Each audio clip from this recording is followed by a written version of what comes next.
Take back control of your habits and your behaviors. I'm Jason Lynette. I'm the director here at Virginia Hypnosis, and let's spend some time talking about changing habits through hypnosis. And you might notice that this page is a little bit more generic, a little bit non-specific compared to the others, though inside this category of helping someone to change their habits and behaviors, we can talk about everything from nail biting to changing drinking behaviors to procrastination to what are those things that are holding you back in your business, or perhaps, study and test improvement as well. So a lot of things fit into this category, which here's the concept of hypnosis that not only do I use with you as we're working together using the process of professional hypnosis, that you might notice I'm standing here in my classroom at Virginia Hypnosis, and this is the methodology that I teach by. Basically, all personal change comes down to 4 simple questions. How do you feel now? How would you rather be feeling? And what are those things that you're doing now? And what are those things that you would rather be doing?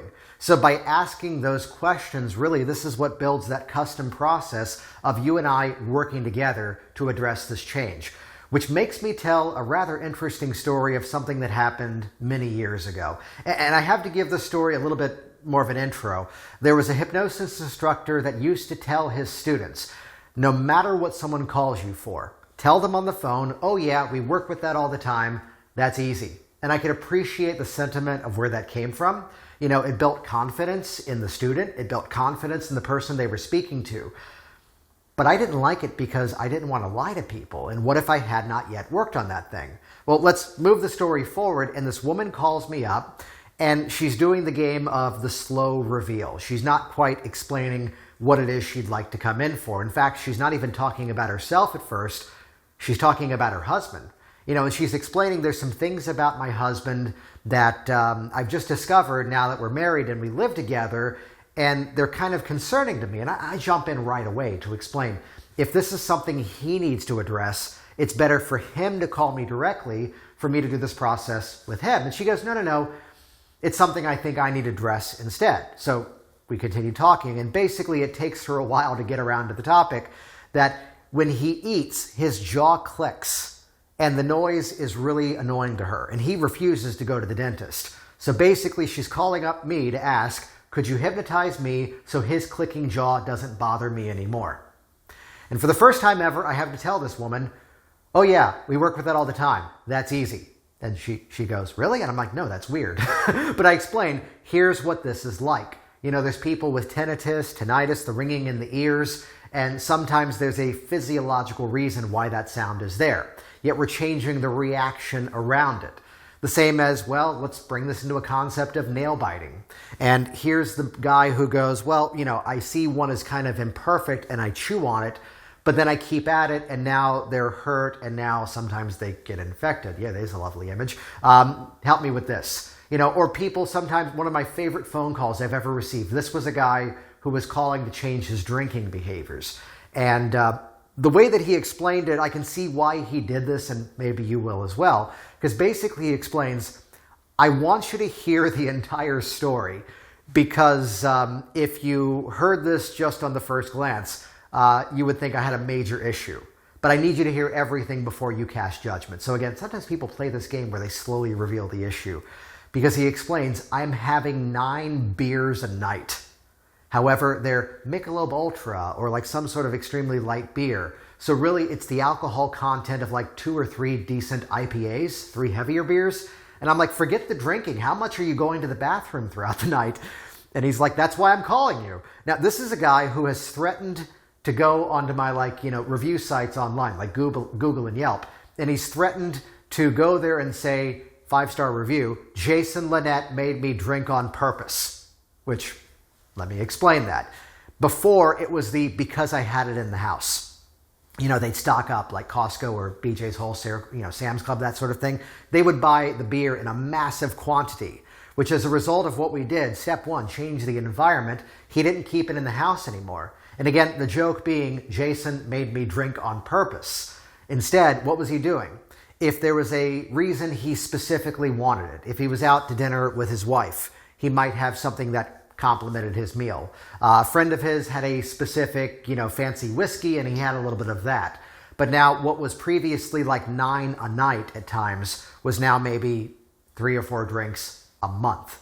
So take this moment and consider, I share some of these stories from the nail biter to the drinking person, to the person for procrastination who wants to get things done.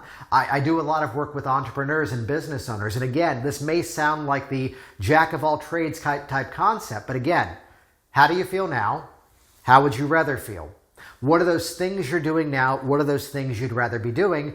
And this is what shapes the process that you and I build together. And again, it's not just the work that we do together here live in the office. It's also the fact that along the way, I shoot some of these videos in this classroom because we take on that educational mindset where, again, it's my job to put myself out of a job as we work together.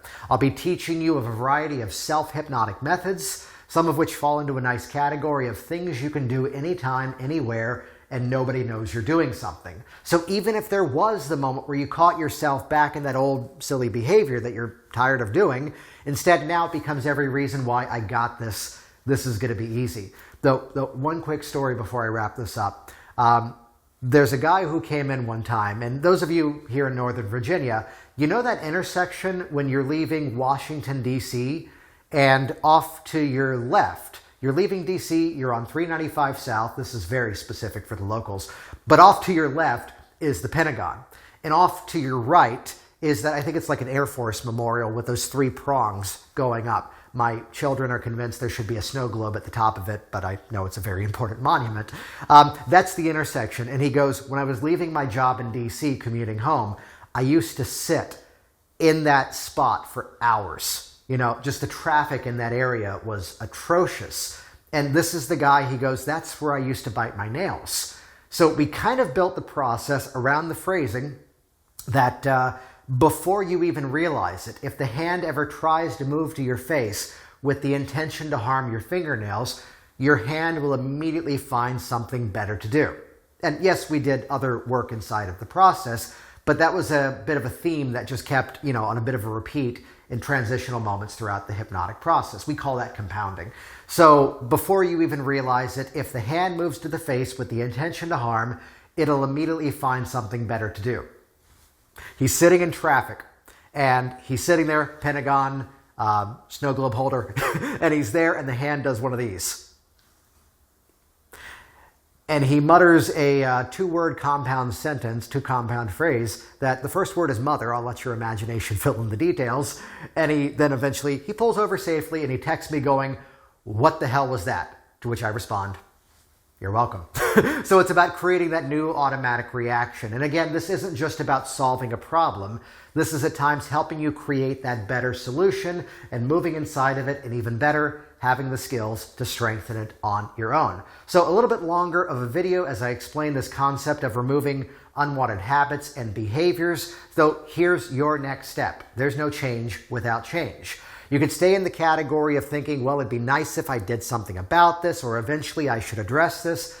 But here's what you should do. Click one of the buttons on this page right away.